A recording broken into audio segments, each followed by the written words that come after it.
Sveiki, mėly draugai, bičiuliai, visi tie, kam įdomu, kas vyksta Visagine. Šiandien buvo tarybos posėdis eilinis ir pabandysiu trumpai apžvelgti, kasgi ten įvyko. Pirmas pagrindinis gal klausimas dėl komunalinių atliekų tarifų, dėl šiukšlių. Aš jau Facebook'e parašiau, kad klausimas, žinot, su kabutėmis buvo išneštas, sakykime taip, tos šiukšlės buvo išneštos kojomis į priekį. Taip taryba nepritarė tam klausimui. Mane asmeniškai nustebino realiai tas balsų santykis, nes mes vis tiek kartais pasiskaičiuojam, paprognozuojam, koks klausimas, kiek gali surinkti balsų, ypač į klausimus jautrus. Tai šį kartą apsiskaičiavau ir tikrai nesitikėjau, kad tik 5 iš 23 dalyvavusių tarybos narių, nes 24 Ilja Petrovas pabėgo nuo šio klausimo, taip nusišalino, tai tik 5. Teisingumo dėliai reikėtų pažymėti, kad 2 iš 5, tai yra socialdemokratai Aurimas Gudas ir Deividas Umbrasas, savo, kaip sakant, skyriaus paskyroje Facebook partijos vardu savo poziciją išdėstė, kas tikrai sveikintina ir tai rodo pagarbą rinkėjui, pagarbą žmogui, nepriklausomai nuo to, kaip tas žmogus ar palaiko jų balsavimą ar nepalaiko. Tai yra tikrai pliusas. Balsuoti prieš buvo visą aibę priežasčių, galima buvo. Prieš tokius klausimus iš vis labai lengva balsuoti. Viena iš esminių priežasčių, kuri lėmė mano balsą nepalaikant šį sprendimą, bendravau su savivaldybės kontrolierium ir iš tikrųjų vyksta darbas dėl, sakykime taip, tokio audito visos tos rinkliavos mūsų sistemos. Tai balsuojant dabar, iš tikrųjų mes būtume paskubėję, nes tas auditas gali duoti 2 teigiamus tokius momentus. Pirma, jis gali arba duoti atsakymus į tam tikrus klausimus, kurie keliami viešumoje ir galbūt net kartais ir kursto visuomenės tokį požiūrį į šį klausimą neigiamą. Tai šitoj vietoj gali padėti išsklaidyti tam tikras abejonės.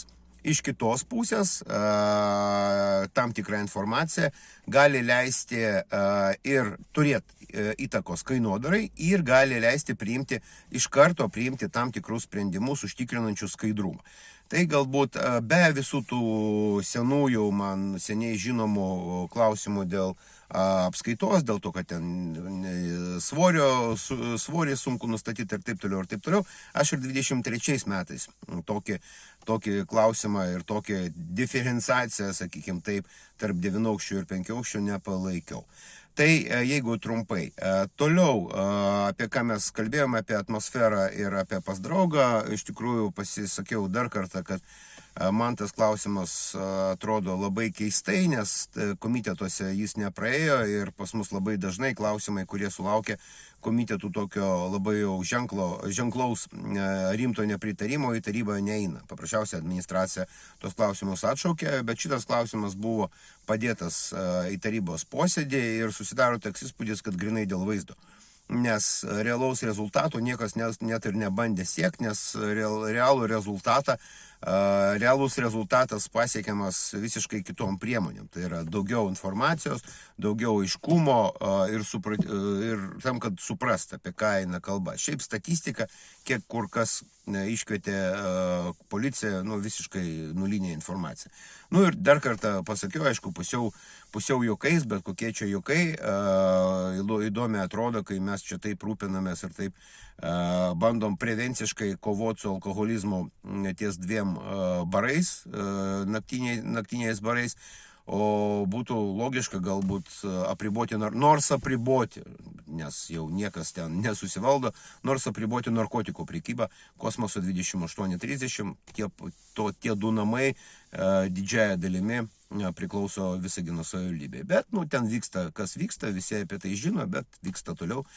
Ir kai kam viskas yra gerai. Dar buvo 2 klausimai, kurie nepraėjo, jie buvo susiję su sporto centro įkainiais ir su patalpų, su ten sporto salių nuomos įkainiais. Jiems nebuvo pritarta, santykis buvo vienas klausimas 12-12, lygiosios, bet klausimas skaitomas kaip nepriimtas, kitas klausimas 11-12 irgi nepriimtas. Galėčiau pasakyti taip, kad kartais iš tikrųjų susidaro toks įspūdis, kad balsuojama prieš, neturint argumentų ar bandant pasislėpti po kažkokiais tokiom bendrom frazėm, kad vardan, dėka, ten mes ir panašiai. Tikrai ne visi pakelimai tam tikrų įkainių ir sprendimai dėl pakelimų yra lygus vienas kitam. Visi jie turi tam tikras aplinkybės ir tai reikia gilintis. Akivaizdu buvo, kad kai kurie kolegos, kurie balsavo prieš, arba iš vis nesigilino, arba pradėjo gilintis tarybos posėdžio metu. Tai aš kalbu pirmą apie sporto centro įkainius. Kas liečia sporto salių nuomą, tai ten iš vis labai įdomi situacija, kad iš esmės iš vienos pusės taip. Galima buvo prisidengti, kad bendrai yra ir jau seniai yra bardakas savivaldybės turto valdymo srityje.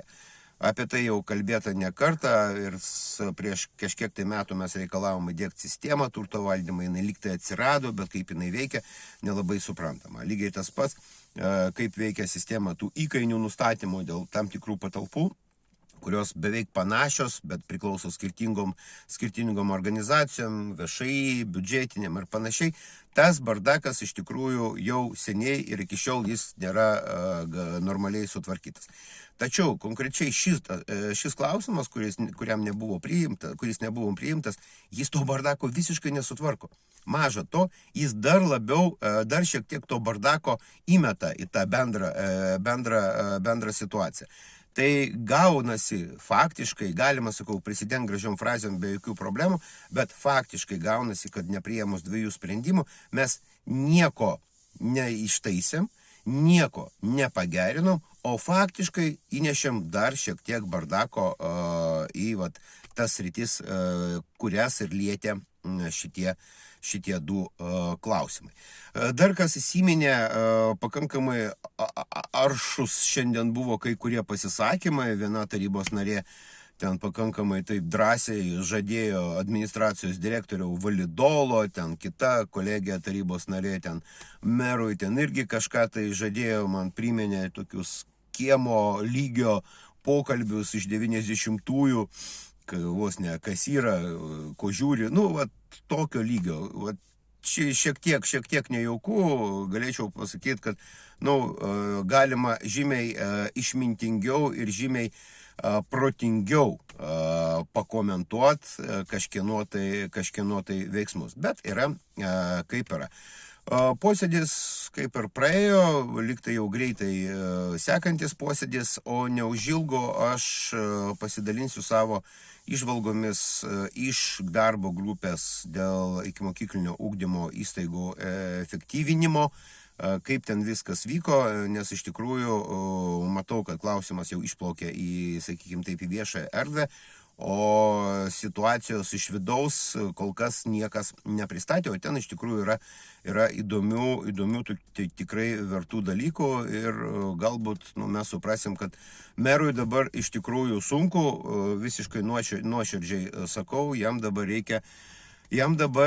reikia taisyti kai kurių žmonių rimtas klaidas. Bet apie tai neužilgo publikuosim. Kol kas tiek. Ačiū labai. Turit klausimų, visada prašom. Viso gero.